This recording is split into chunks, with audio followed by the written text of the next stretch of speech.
Last week we showed you where Christopher Columbus was buried in the Americas. And today we'll show you where he was imprisoned once.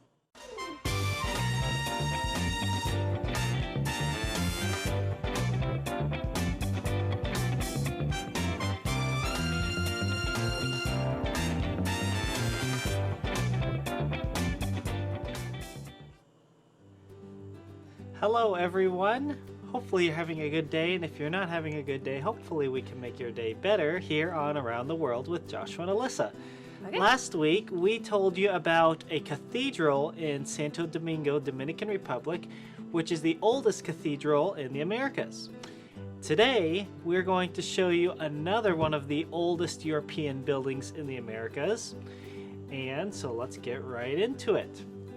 This building is called Fortaleza Ozama, and it is the oldest European fortress in the Americas. So there might have been other fortresses for the native peoples here in the Dominican Republic or rest of the Americas, but this is the oldest European one. After Christopher Columbus and all of his friends discovered the Americas, specifically the Dominican Republic, Spain sent over people to colonize it. And along with that, they needed protection. Because what happens when you try to colonize a place that is, well, there are people there who probably don't like it, and there are probably other people who want to come along and have the land for themselves. So what do? You build up defensive structures to keep yourself and your people safe. This one is overlooking the Ozama River, and this river comes right into Santo Domingo, and so this fortress was there to protect them from pirates who might come in and try to destroy what you have and take it, protect them from other countries that might try to come and invade, and protect any ships you have coming in with goods. So that was the purpose of this fort. It also, for many, many years, served as a prison for different people. This is talking about when the fort was restored, right? Mm-hmm. Okay. I knew that, but I just wanted to make sure because it's in Spanish. And so this fortress, even though it's been around for a long time, it wasn't always kept in the best shape. And so then in the 1970s, they restored it and turned it into a museum so that now people like us could go and see it. This fort was built in the early 1500s. It was built between 1502 and 1508. Phew. And it is part of Old Santo Domingo. When this fort was built in the 1508 to 1508, Wow, that was a quick build.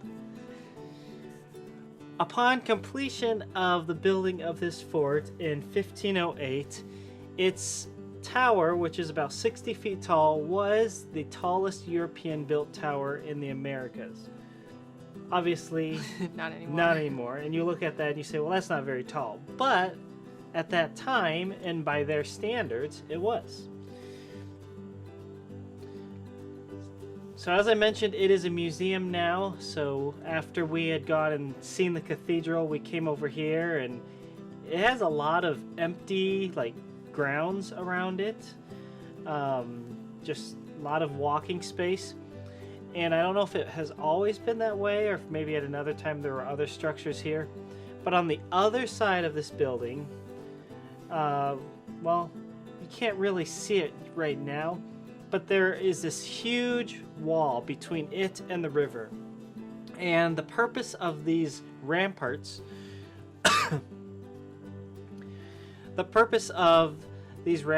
were to make the castle itself look much bigger than it really was. So you can kind of see here with the people standing by. It's not really a huge fort, but for any ship that was in the river looking up at this huge wall with this castle on top, it made it look quite imposing. When you walk inside, there's this courtyard area, and then you So yeah, that's the entrance, and then you see that courtyard area. And then you go in, and there's these, they're not really very wide, some stairs that go to the top level. And you have this nice window overlooking the river. And there were a couple more as well.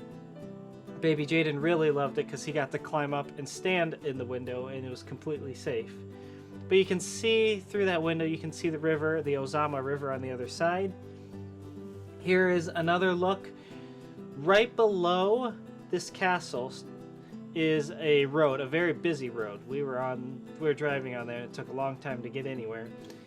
But between that road and the castle is this big wall that I can't show you because we didn't actually get a picture from that side.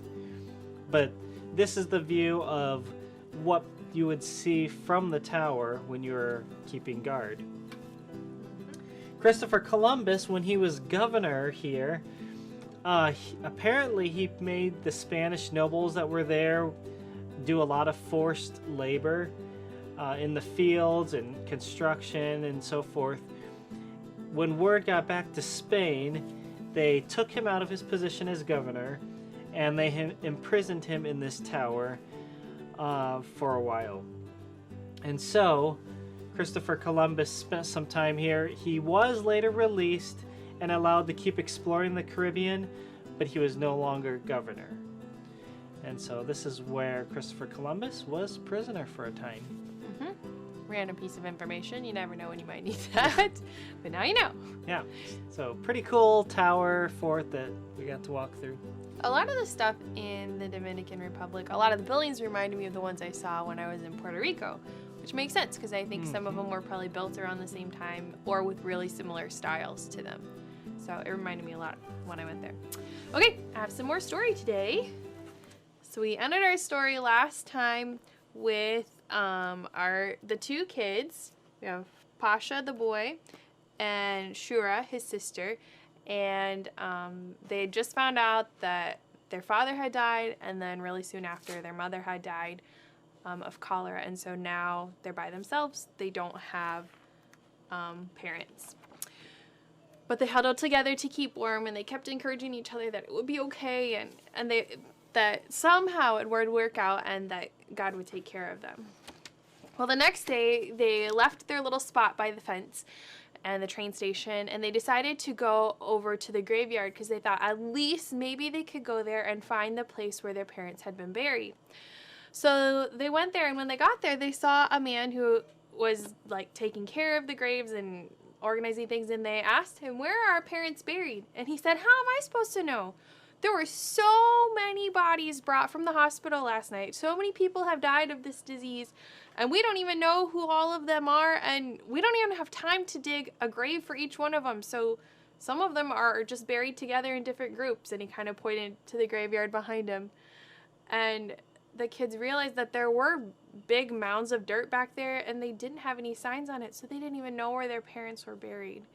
And that was really sad for them. So now they were orphans. They didn't have parents. They didn't have any other family in the area. They didn't even really know anybody because it wasn't their hometown. And they didn't know what they were going to do. So they were really sad, and they just kind of wandered around for the next few days. And basically everything they had run out. They didn't have any more food. They definitely didn't have any more money. That's why they were leaving in the first place. And now they don't even have parents. And every night once it got dark again, it seemed to be scary and lonely and sad for them. They thought it would be really awful to be in an orphanage, but then at the same time they thought maybe it would be a good thing because then at least they could get food and they could stay warm.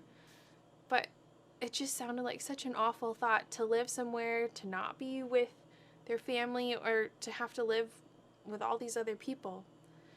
The next morning, the birds were all singing cheerfully, and they thought maybe today they would figure out something new and what their next plan would be.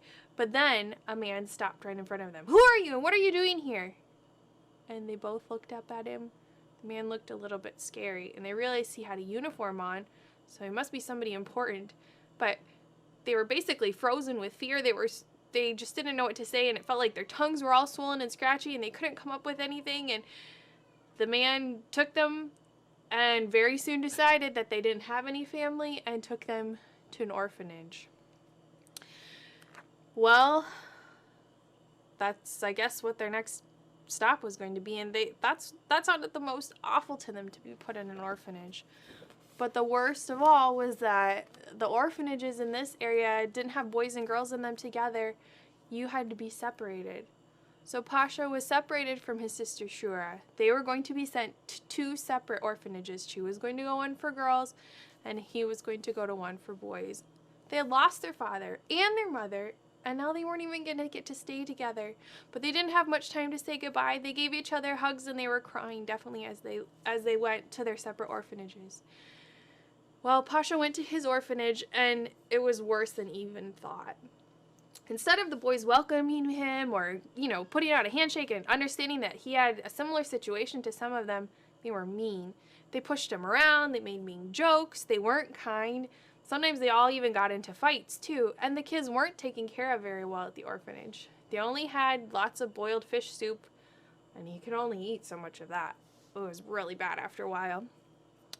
And it was really dirty, and the boys would be fighting with each other, and they didn't have enough things to do or things to keep them occupied, and it was a terrible place. And all Pasha could think about was how he didn't want to stay there anymore, and he didn't want to have anything to do with these kids.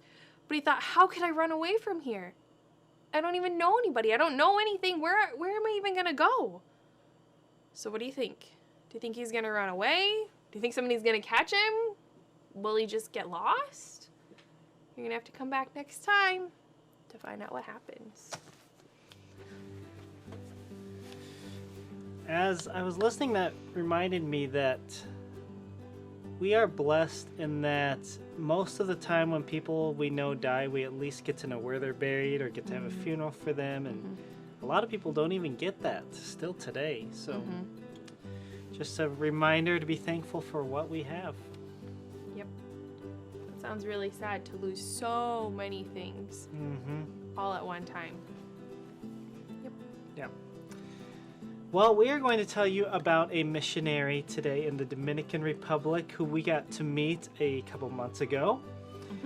And this man is named Ismael Dora, and we don't have a picture of his family, so I'm just saying and family. But they are the Dora family. And they serve in Santiago in the Dominican Republic, which is kind of like right in the middle of the country. So here's a picture of Pastor Ismael. He is a native Haitian, and if you know your geography, Haiti is right next to the Dominican Republic. There, it's one big island that's split almost in half. Or it's 2/3 Dominican Republic and 1/3 Haiti. Yeah, there's not very much of it that's Haiti. It's the island of Hispaniola. Yeah. So he came from Haiti, he and his wife.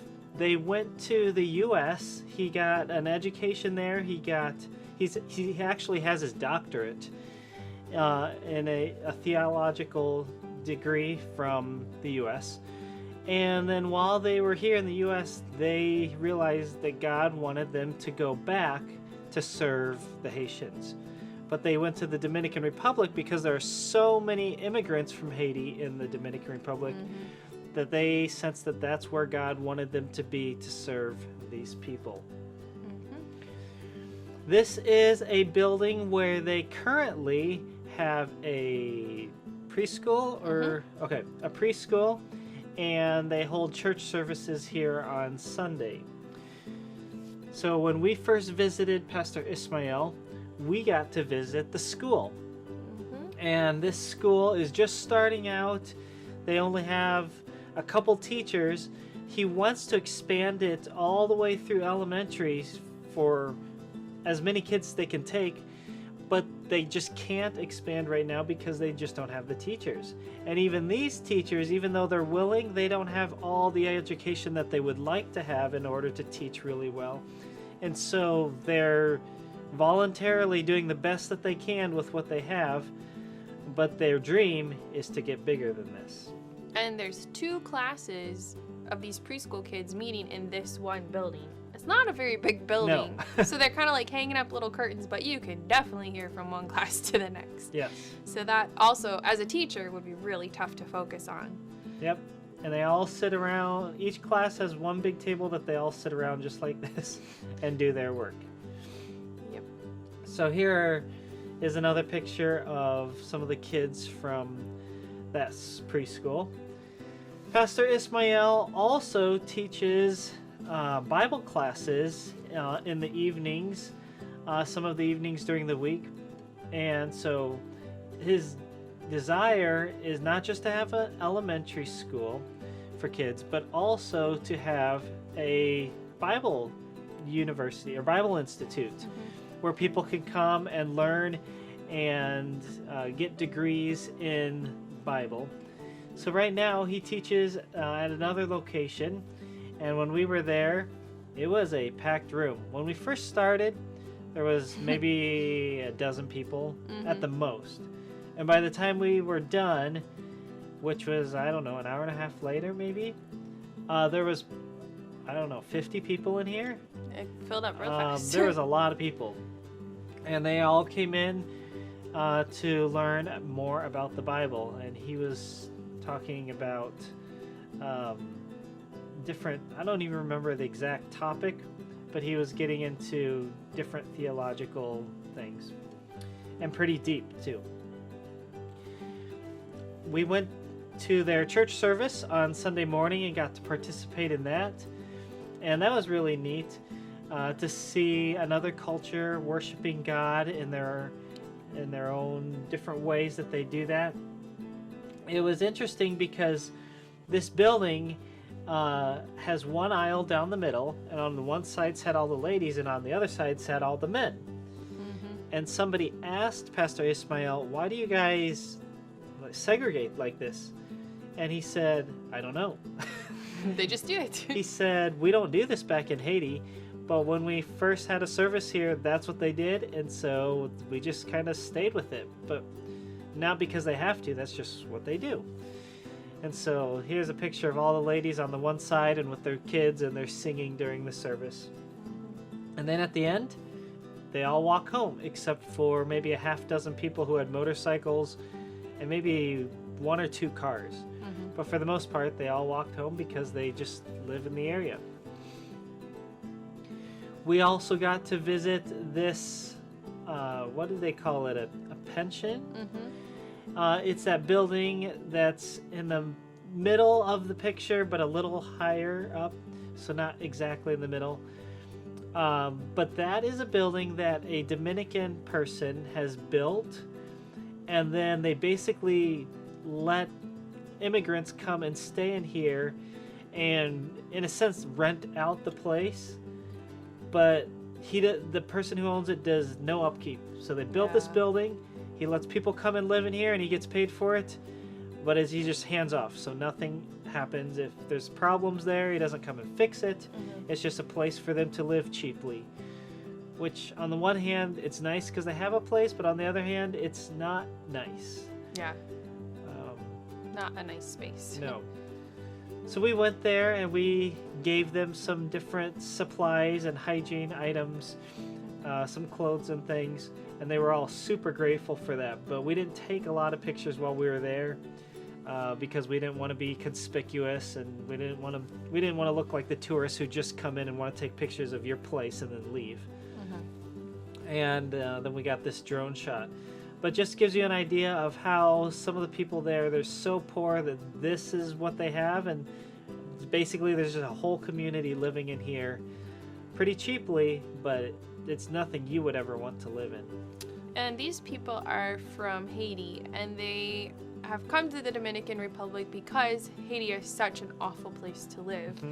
The leadership is so terrible, and the control is awful, and they just want to be able to live freely and to be able to provide for their families. And so to them, even though this is like an awful living situation to us, they're so happy to be here because they're safe and they have opportunities to work and to provide for their families and to care for them. And that's way better to them than where they had been living in Haiti before. Yeah. So this is one of the places where Pastor Ismael will come to minister to people, to serve them, and to share the gospel, because they are really open to the gospel. This is a piece of property that Pastor Ismael showed us. They have purchased it, and his dream is to build a church building, a school building, a Bible institute, and a clinic, all in this piece of property. Well, and he would love to purchase some surrounding Yes. property too, and have farmland. And... Yes, but those are all the things that he said he wants to build here, and this will just be the start of it. It's a big dream. Yes. And so right now they're just using it for crops. And so they have all these different plants here. They have banana plants, yucca. I think they had beans and corn Yeah, at different that's times. It kind of just depended on what was growing during the season. Yep, so they have all those things there, and he said that is to provide for the families of the church, so that they have some resources because they don't have much, but they're not building on the land right now, so they might as well make it useful. So that is what they're doing.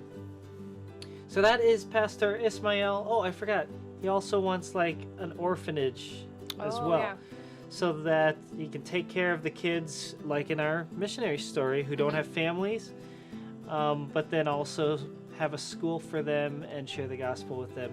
So he wants to minister to the whole person, physically, spiritually, academically, and provide these people with a good home, all with the purpose of leading them to Christ.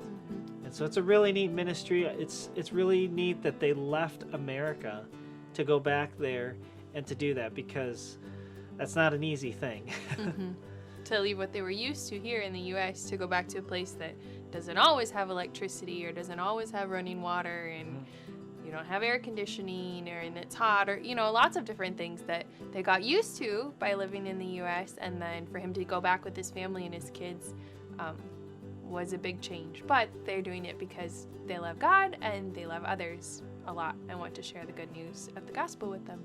So you can pray for Ismael Dora and his family, that they would continue to be faithful, that their church would grow, that their school would grow, and that God would provide for all their needs as they continue to build upon these dreams of ministry that they have. Yep.